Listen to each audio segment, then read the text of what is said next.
samimiy do'st bu vaqtincha dunyoda bebaho ne'mat hisoblanadi.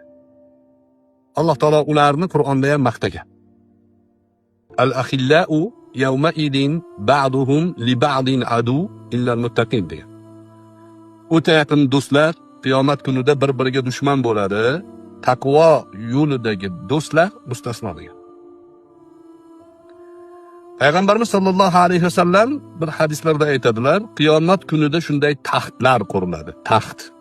U taxtlarda insonlar o'tiradi. Yuzlari 14 kunlik oyga o'xshab balqib turadi. Uning atrofidan o'tayotgan odamlar, bular payg'ambarlarmikin, bular shahidlarmikin deb ularga havas bilan qaraydi. Shunda nido keladi, bular payg'ambarlar ham emas, bular shahidlar ham emas, bular hayoti dunyoda Alloh uchun do'st bo'lgan insonlar. Alloh uchun do'st bo'lgan odamlarga qiyomatda taxt quriladi.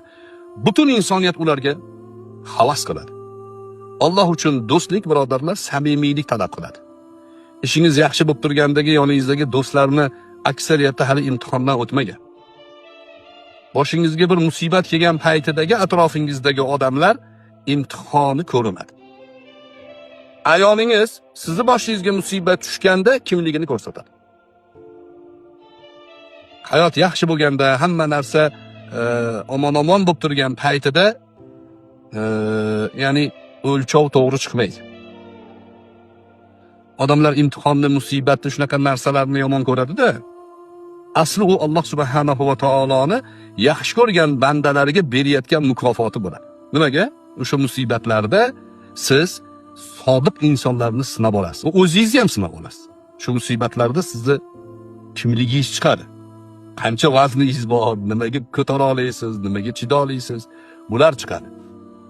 Ana shu narsalarni e'tiborga olib, imtihonlarni orzu qilmaymiz-u, kelib qolsa, eyvalloh deb labbayk Allohumma labbayk deb qabul qilamiz. Qilishimiz kerak.